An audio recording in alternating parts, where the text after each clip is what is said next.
अस्सलाम वालेकुम जी। कल प्रोग्राम है तो उसके लिए मैं नोट्स बना रहा था, मौज़ूआत बताए गए। अब थोड़ा सा ये मेरा मसला हल कराएं। इमरान अहमद खान न्याजी कैदी नंबर 495, अलमारूफ कैदी नंबर 804। अब इसमें किसी को क्या कहे।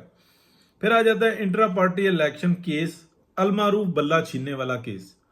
तो किसी को क्या याद कराए। बुशरा खावर मानिका, अलमारूफ पिंकी पीरनी, केस जना बिल रजा, बगैर इद्दत मुकम्मल निकाह फासिक। अब इनको जो सा ना शुगर कोटेड करके तो आपने बताना है जी और ये करना है और बात ऐसी रहे जो मुज़िब भी हो।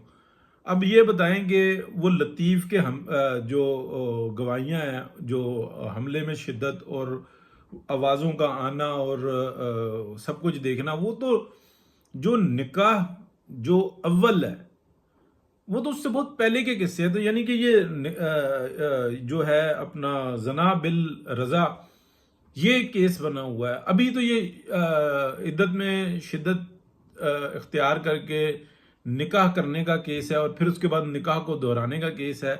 जबकि जो उलमा से जो राय मिल रही है वो कह रहे हैं कि एक निकाह जो कि फासिक था और फिर वो जना हुआ और फिर वो उसके बाद दोबारा निकाह इसी तरह से दोहरा लेना, ये भी जो इंसाना फासिक है। समझ नहीं आ रही कि अब इसमें बुशरा खावर मानिका जो कि कानूनी तौर पे उनके आईडी कार्ड पर लिखा हुआ है, मौजूदा जो शोहर का नाम है वो क्या लिखा जाए।